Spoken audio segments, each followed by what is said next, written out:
Hi అండి. Mill మేకర్తో vada ఎలా prepare చేసుకోవాలో చూద్దాము. చాలా టేస్టీగా చాలా బాగుంటుంది.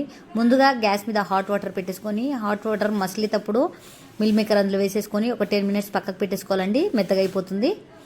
బాగా మెత్తగా అయిన తర్వాత వాటర్ మొత్తం దానిలోంచి పిండేసేసేయాలి.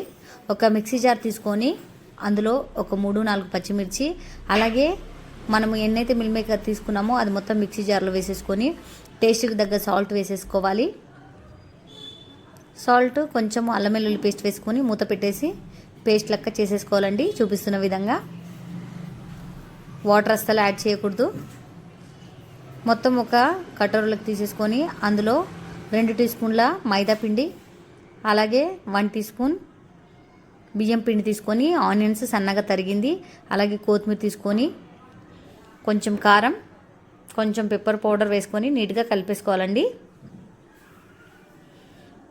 నీట్గా కలిపిన తర్వాత 1 టీ స్పూన్ శనగపప్పు వేసుకోవాలి. పచ్చి శనగపప్పు నేను నానబెట్టకుండా వేసాను, కావాలంటే నానబెట్టి వేసుకోవచ్చు. అలాగే 1 టీ స్పూన్ మినపప్పు వేసుకోవాలి. అందులోనే కొంచెము గరం మసాలా, 2 టీ స్పూన్ల కార్న్ఫ్లోర్ వేసుకొని నీట్గా మొత్తం కలిపేసుకోవాలండి. వడపిండి ఎలా అయితే కలుపుకుంటామో అలా కలిపేసుకొని చూపిస్తున్న విధంగా వడలని మనం ప్రిపేర్ చేసుకొని ఒక ప్లేట్లో పెట్టేసుకోవాలి.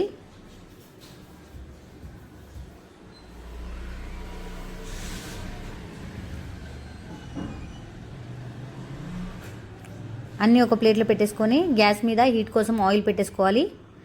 ఆయిల్ హీట్ అయిన తర్వాత మనం ఒక్కొక్కటిగా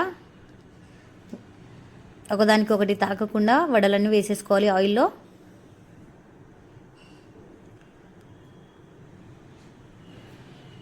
నీట్గా కొంచెం గోల్డెన్ బ్రౌన్ కలర్ వచ్చిన తర్వాత 2 సైడ్ల తిప్పేసుకొని నీట్గా కాల్చేసుకొని